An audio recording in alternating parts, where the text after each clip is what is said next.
वालेकुम स्टूडेंट्स, उम्मीद करता हूँ आप सब लोग खैरियत से होंगे। आज हम फर्स्ट ईयर फिज़िक्स से चैप्टर नंबर 2 काइनेमैटिक्स का एक टॉपिक करने जा रहे हैं, addition of vector by rectangular components. बहुत ही ज़्यादा इंपॉर्टेंट डेरिवेशन है और अक्सर लॉन्ग के अंदर जो है ये डेरिवेशन पेपर के अंदर आती है 8 मार्क्स की। तो डेरिवेशन का नाम है बेसिकली एडिशन ऑफ वेक्टर्स। हमें दो वेक्टर्स का एडिशन करके दिखाना है और जो मेथड उसके लिए हमें यूज़ करना है वो है bye rectangular component method. Rectangular component method हमें यूज़ करना है यहाँ पर, और इन दो डेरिवेशंस को हमें दो वेक्टर्स को जो है वो ऐड करके दिखाना है। तो सबसे पहले फर्स्ट ईयर के अंदर आपको बताता चलूँ कि अगर आपको डायग्राम बनाना आएगी तभी जो है आप डेरिवेशन को सॉल्व कर सकते हो। विदाउट डायग्राम आप सॉल्व नहीं कर सकते। तो डायग्राम के लिए सबसे पहले आपने क्या करना है, एक y एक्सिस और x एक्सिस ड्रॉ कर लेना है। तो ये हमारे पास y एक्सिस और x एक्सिस आ गया, तो यहाँ पर लिख लेते हैं ये x एक्सिस हो गया और ये हमारे पास y एक्सिस हो गया। अब इसमें सबसे पहले हम वेक्टर 1 ऐड कर लेते हैं। तो यहाँ पर आप देखो वेक्टर 1 आप कुछ स्लोप के अंदर बनाना ताकि आगे डायग्राम आराम से बना सको। अब यहाँ पर आपको एक बात याद रखनी है कि अगर सवाल में आपको बोला हुआ है कि वेक्टर F1 है, V1 है, A1 है, जो भी नाम दिया हुआ होगा वही नाम का वेक्टर आप यहाँ पर लिख लोगे। मैं F1 ले लेता हूँ। अगर आपको सवाल में बोला हुआ है कि A1 तो आपने A लेना है, V बोला हुआ है तो V लेना है। अब दूसरा वेक्टर हम यहाँ पर इसके साथ ऐड कर लेते हैं। तो दूसरा वेक्टर हमारे पास इसकी टेल से ऐड हो जाएगा, हेड से ऐड हो जाएगा, सॉरी। तो ये हमने हेड से दूसरा वेक्टर यहाँ पर इसका ऐड कर लिया और इस वेक्टर का हम नाम क्या दे देते हैं, वेक्टर F2 नाम दे देते हैं। ये दो वेक्टर्स हमने ऐड कर लिए।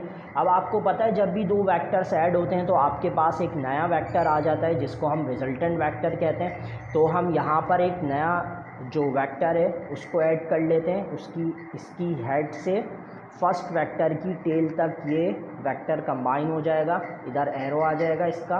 तो ये हमारे पास रिजल्टेंट वेक्टर आ जाएगा। अब इसको आप R का नाम भी दे सकते हो और क्योंकि F1 और F2 है तो F का नाम भी हम दे सकते हैं। तो ये दो वेक्टर्स को ऐड करके तीसरा रिजल्टेंट वेक्टर आ गया।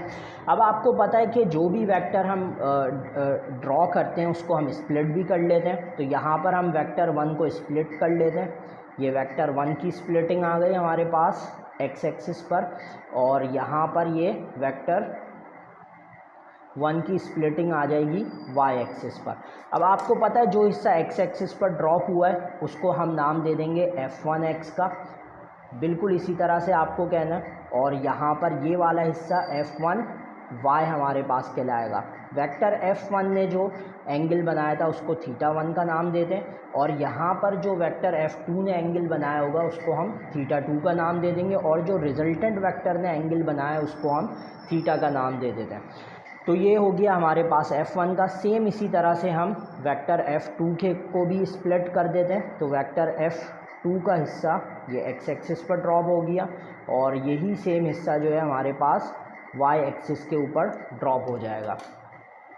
तो अब आपको यहाँ पर ये वाला जो हिस्सा है हमारे पास ये क्या कहलाएगा, F2x कहलाएगा, और ये वाला जो हिस्सा है हमारे पास वो क्या कहलाएगा, F2y कहलाएगा। तो ये हमारे पास आ गया। और यहाँ से लेकर ये कंप्लीट आपके पास यहाँ से लेकर यहाँ तक का जो हिस्सा है वो कहलाएगा, उसको हम रिजल्टेंट वेक्टर Fy भी कह सकते हैं या Ry, जो आपको सही लगे। और ये वाला हिस्सा जो है Fy हमारे पास कहलाएगा, यानी कि ये Fx हो जाएगा और ये वाला हिस्सा पूरा Fy हो जाएगा। तो ये आपकी डायग्राम कंप्लीट होगा। ये अगर डायग्राम आप अच्छे से बनाओगे तभी जो है आपका इम्प्रेशन भी अच्छा पड़ेगा और चेकर जो है आपको अच्छे मार्क्स देगा। अब डेरिवेशन शुरू करने से पहले हमने जो इसके वेक्टर्स स्प्लिट करें उसको हम लिख लेते हैं। तो सबसे पहले हम A1 वेक्टर की स्प्लिटिंग लिख लेते हैं। तो हमारे पास जो वेक्टर A1 था उसकी स्प्लिटिंग में हमारे पास क्या था, A1x किसके बराबर हो जाएगा, A1 cos θ1 के बराबर हो जाएगा, और इसका दूसरा A1y A1 sin θ1 के बराबर हो जाएगा। सॉरी, हमने F का नाम दिया है तो हम यहाँ पर इसको F से ही डिनोट करेंगे। तो F1x और F1y, और इसी तरह से जो सेकंड वेक्टर है वो हो जाएगा F2x F2 cos θ2 और दूसरा जो कंपोनेंट है F2y is equal to F2 sine theta 2। तो ये जो हमने वेक्टर F1 और ये वेक्टर F2 के हमारे कंपोनेंट्स स्प्लिटिंग हुए हुए थे वो हमने लिख लिए यहाँ पर। क्योंकि वेक्टर है तो इसके ऊपर हम वेक्टर्स की साइन भी लगा देते हैं, तो ये हम वेक्टर की साइन लगा लेते हैं। अब हम क्या करते हैं, सबसे पहले हम इनको कंबाइन कर लेते हैं x और y कंपोनेंट के लिए। तो हम यहाँ पर हेडिंग डाल देते हैं फॉर x कंपोनेंट।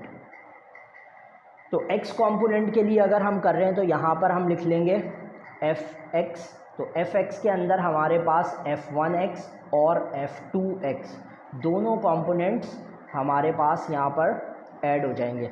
अब आपको पता है कि जब भी ऊपर से बार का साइन हटता है तो हमारे पास यूनिट वेक्टर आ जाता है। तो x का यूनिट वेक्टर होता है i, तो यहाँ पर भी i लिख लेंगे और ये भी हमारे पास i, और यहाँ पर भी साइन हटेगा तो i। इधर से i कॉमन ले लेंगे तो अंदर बचेगा हमारे पास f1x प्लस f2x और यहाँ पर fxi। तो i से i कैंसिल हो जाएगा। तो ये वेक्टर फॉर्म से हमने इसको मैग्नीट्यूड फॉर्म में कन्वर्ट कर लिया। अब f1x का फॉर्मूला क्या था हमारे पास, f1 cos थीटा 1 वो लिख देंगे और f2x की जगह पर f2 cos थीटा 2 लिख देंगे। इसको हम नाम दे देंगे इक्वेशन नंबर 1 का। सेम काम हम किसके लिए करेंगे, y कंपोनेंट के लिए करेंगे। तो यहाँ पर हम हेडिंग डाल देते हैं फॉर y कंपोनेंट। तो y कंपोनेंट के लिए हम लिख लेते हैं fy is equal to f1y plus f2y। तो अब इधर से हम वेक्टर कंपोनेंट हटाएंगे तो यहाँ पर y का जो यूनिट वेक्टर होता है वो j होता है। तो यहाँ पर हम j लिख लेंगे, यहाँ भी j आ जाएगा और यहाँ पर भी j कैप आ जाएगा। j कॉमन ले लेंगे ऊपर से तो अंदर बचेगा f1y प्लस f2y और यहाँ पर fy। तो ये j से j कट जाएगा, हमारे पास fy लिख लेते हैं। f1y की जगह आ जाएगा f1 साइन थीटा 1 और यहाँ पर आ जाएगा f2 साइन थीटा 2। इसको इक्वेशन 2 का नाम दे देते हैं। अब आपको पता है कि हमें टोटल फोर्स निकालना है, टोटल मैग्नीट्यूड ऑफ फोर्स निकालना है। तो टोटल फोर्स का फॉर्मूला जो होता है आपके पास वो क्या होता है, वो हम 9th क्लास के अंदर निकाल चुके हैं। वो होता है F is equal to under root fx square plus fy square. ये मैग्नीट्यूड का फॉर्मूला है टोटल। तो वैल्यू को पुट कर लेते हैं। तो fx की वैल्यू हमने यहाँ पर जो निकाली थी वो वहाँ पर रख देते हैं इधर। तो ये हो जाएगा f1 cos theta 1 plus f2 cos theta 2 और होल स्क्वायर प्लस fy की जगह आ जाएगा f1 sine theta 1 plus f2 sine theta 2 का होल स्क्वायर। तो ये हमारे पास फॉर्मूला आ गया टोटल फोर्स का, टोटल मैग्नीट्यूड मालूम करने का, दो वेक्टर्स के एडिशन ऑफ फोर्सेस का। तो अगर अब हमें इसकी डायरेक्शन निकालनी होगी तो डायरेक्शन के लिए हमारे पास फॉर्मूला किसका यूज़ करते हैं, theta is equal to tan inverse fy upon fx। ये सारे फॉर्मूले हम 9th क्लास के अंदर डिटेल में निकाल चुके हैं। अगर देखना हो तो इंशाल्लाह जल्दी इस पर भी मैं एक वीडियो बनाऊंगा।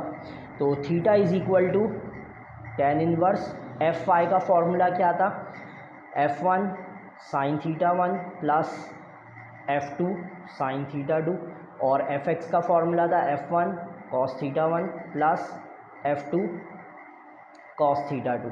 तो ये हमारे पास डायरेक्शन का फॉर्मूला आ गया। तो ये आपके पास कंप्लीट डेरिवेशन थी। अगर आप ये कर लेते हो तो आपको इंशाल्लाह 8 मार्क्स बोर्ड एग्ज़ाम्स के अंदर आसानी से मिल जाएंगे। डायग्राम आपको अच्छी बनानी है और इसके अंदर थोड़ी सी वर्डिंग्स भी लिखने के लिए होती हैं। जैसे यहाँ पर आपको शुरू में लिखना पड़ेगा, consider two vectors f1 and f2 making an angle theta 1 and theta 2 with positive x axis when f1 and f2 are added by head to tail rule we obtain the resultant vector f। इस तरह से आपको लिखना पड़ेगा। फिर यहाँ लिखना पड़ेगा consider vector f1 resolve into its component and f2 resolve into its component. फिर उसके बाद आप यहाँ पर विदाउट वर्डिंग्स पूरा कर सकते हो।